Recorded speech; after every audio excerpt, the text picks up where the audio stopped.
Bonjour et bienvenue dans C'est du cinéma. Bonjour Tessa. Bonjour Michael, bonjour, bonjour.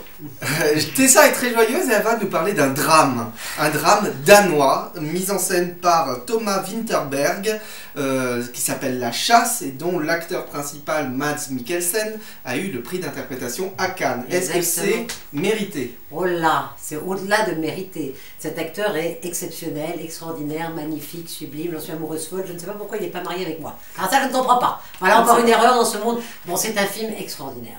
C'est un film extraordinaire, c'est ce qu'on appelle un petit bijou, c'est-à-dire que tout y est parfait, tout à tous les niveaux. C'est-à-dire, bon, les comédiens, lui bien sûr, mais tous les autres qui l'entourent sont formidables. Et surtout, il joue avec une petite fille, la petite fille qui va déclencher tout le drame au cœur de ce village danois, dans le fin fond du Danemark, on va dire. Donc je vais quand même vous donner le résumé en 3 mots, en 3 lignes, on va dire. C'est-à-dire que donc le héros est un homme divorcé, dont la femme est en train de tout lui prendre, dont son fils. Or, il veut récupérer son fils et c'est en train de se faire. Il arrive dans ce petit village qui était le village de son enfance, où il a toujours vécu, où il retrouve tous ses amis et son meilleur ami qui est marié, qui a une petite fille, etc. Il n'a plus de travail parce que le collège où il travaillait a été fermé. Donc voilà. Donc il est professeur. Il était professeur et il va se retrouver du boulot dans ce village où il habite, dans le jardin d'enfants. Voilà. Et il va s'occuper des enfants qui ont entre, je sais pas, entre 0, enfin pas 0, j'exagère, entre 3 et 6 ans, 7 ans. Donc, et il a l'air d'être un animateur extraordinaire, il est adoré par les gamins, il n'arrête pas de faire des choses, etc.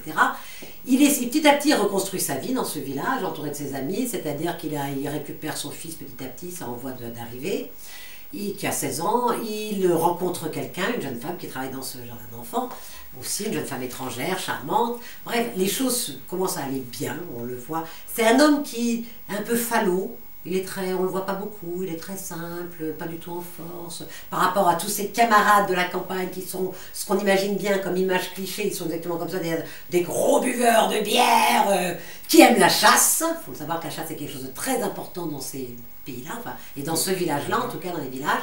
Il y a la forêt à côté, on fait de la chasse, on rigole grassement, puis on est gros, on est gras et on est très très grand aussi. Lui n'est pas spécialement très grand par rapport à eux, n'est pas spécialement gros, et très très très modeste comme homme, il se reconstruit. Et il se reconstruit.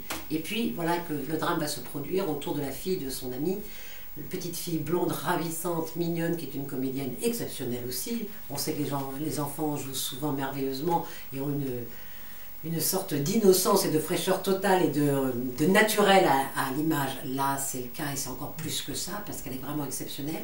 Voilà que cette gamine dont il s'occupe gentiment parce que les parents ont une passe difficile, etc. Donc il la prend un peu en charge, tombe amoureuse de lui. Et parce qu'elle tombe amoureuse de lui, elle va par hasard dire une phrase qu'elle a entendue à laquelle elle n'a même pas compris ce que c'était, c'est-à-dire voilà, une phrase sexuelle sur le sexe de l'homme en disant la queue est trop rigide, il a une queue dure. Elle va se venger de lui parce qu'il va bien la remettre à sa place par rapport au fait qu'elle essaie de l'embrasser sur la bouche. Et à ce moment-là, le drame va se déclencher puisqu'il va dire ça, elle va dire ça à la directrice de l'école. C'est un bijou, on meurt de peur tout le temps, mais pas dans la peur, dans le gore, mais dans la pression et l'oppression qui vont commencer à entourer cet homme de tous ses amis, qui vont commencer évidemment à penser qu'il est pédophile. C'est sublimement filmé, c'est sublimement joué, on n'a qu'une envie, c'est de savoir comment il s'en sort. Et ce qui est extraordinaire, c'est que comme il est quelqu'un de très très modeste et très falot, c'est ce que je disais, un peu pâle comme ça, on se dit mais il va réagir, et il ne réagit pas. Enfin, il réagit, mais d'une certaine façon, pas à la façon d'une grosse brute.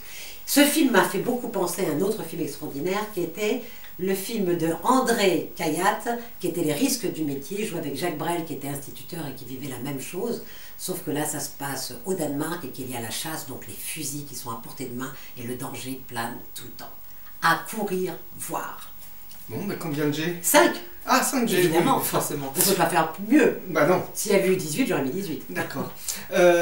Donc 20 sur 20 pour Tessa et La Chasse. Donc elle vous le conseille. On regarde tout de suite quelques images. Et on se dit à très bientôt. À bientôt.